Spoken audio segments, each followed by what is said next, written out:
कुर्सी हटा के निकल नहीं सकता, बैठ नहीं सकता, और फिर भी भाषण देने का चाव बुढ़ापे में भी इतना है कि मैं चला आया। लेकिन मैं आ नहीं रहा था, मैं भाषण देने बनारस नहीं आया।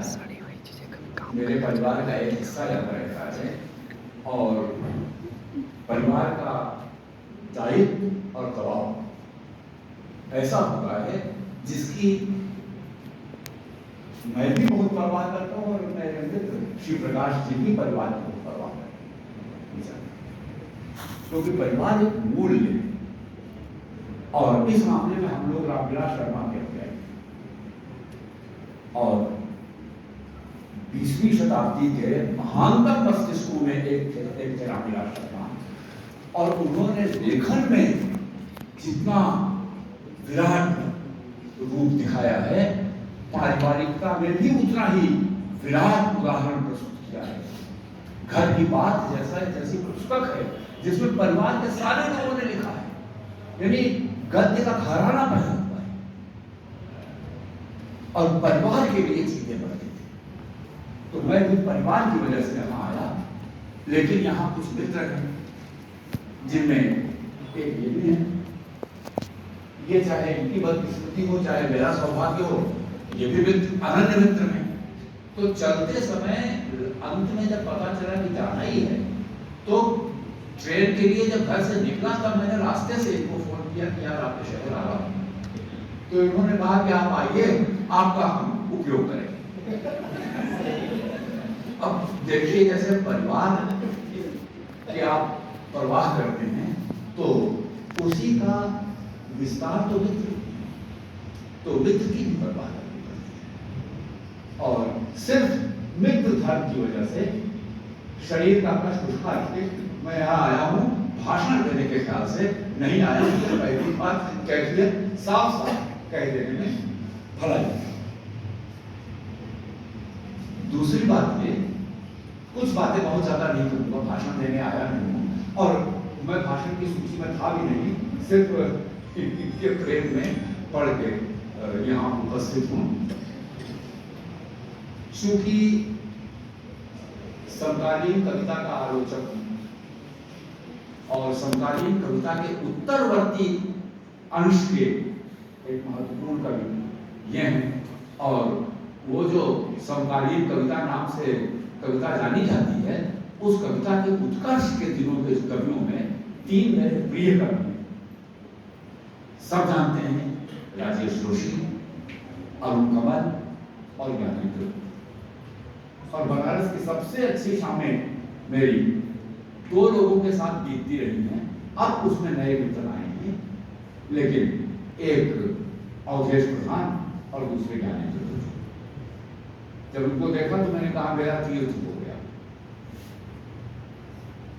इस तरह के मित्र भी हैं ये कवि। और अरुण पर चर्चा हो रही है, कई मित्रों ने चर्चा की और विष्णु जी ने बड़ी अच्छी चर्चा की, कृष्ण मोहन ने भी टिप्पणी की और सबने बड़ा संभाल के कहा। लेकिन अब दोस्तों के बारे में भी संभाल के बात करना पड़े तो ठीक नहीं मालूम पड़ता। अरुण थोड़ा सा शर्म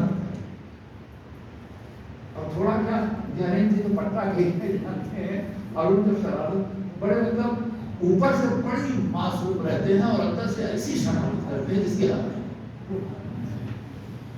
पंडित हजारी साहब द्विवेदी यही थे, कोई उसे भूलता लिखवाने जाता था, वह लिखवाने जाता था तो बड़े धड़ल्ले से कहते थे महानतम। वही अरुण नहीं, वो शरारत है। और शरारत को पहचानने के, देखिए अच्छा जो लिखता है तो वो तो साधन दे देता है, लेकिन अच्छा पाठक हुए बिना आप उसको समझ नहीं सकते। उसी भूमि का जो छोटी सी टिप्पणी 1.5 पेज की है, उसी में एक मजा दिखाने मैं 2 वाक्य केवल अरुण कमल के वक्ता से उद्धृत करूंगा। वो इस तरह की शरारत अरुण ही कर सकते हैं, दूसरा नहीं कर सकता। एक कहां है पसंद का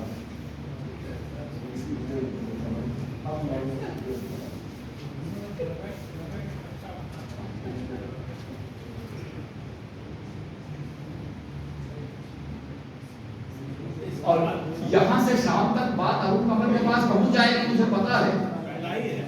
हाँ, अरुण कमल के पास पहुंच जाएगी शाम तक बात, और वो बहुत झगड़ा करेगा, ठीक है, दोस्त भाई झगड़ा करेगा, कर लेंगे।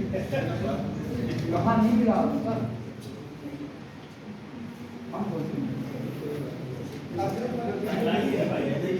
पहला लेख है।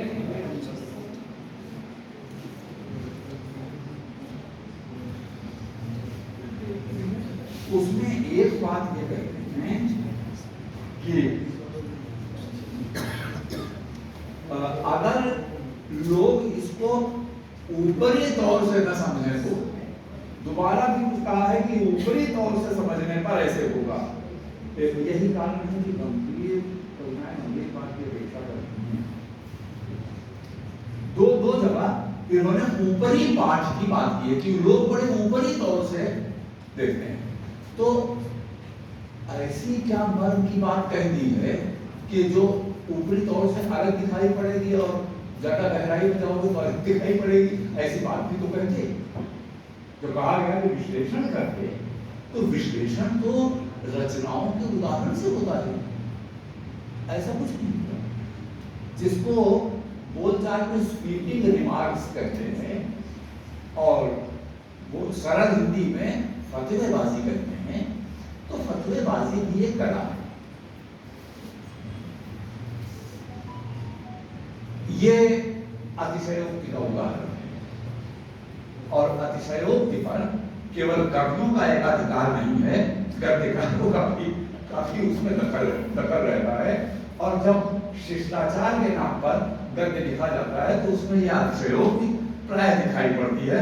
उस अतिशयोक्ति को गंभीरता से नहीं लेना चाहिए, इसलिए वो बयान बहस के काबिल नहीं। राजेश ने जिम्मेदारी से लिखा है, गंभीरता से लिखा है, और उनकी कविता की, विकास की कविता की कुछ ऐसी विशेषताओं पर ध्यान आकर्षित किया है जो इस पूरी पुस्तक में 450 पेज की पुस्तक में जिन चीजों पर किसी दूसरे ने जो आलोचना लिख रहे थे उन्होंने भी ध्यान आकर्षित किया। जब एक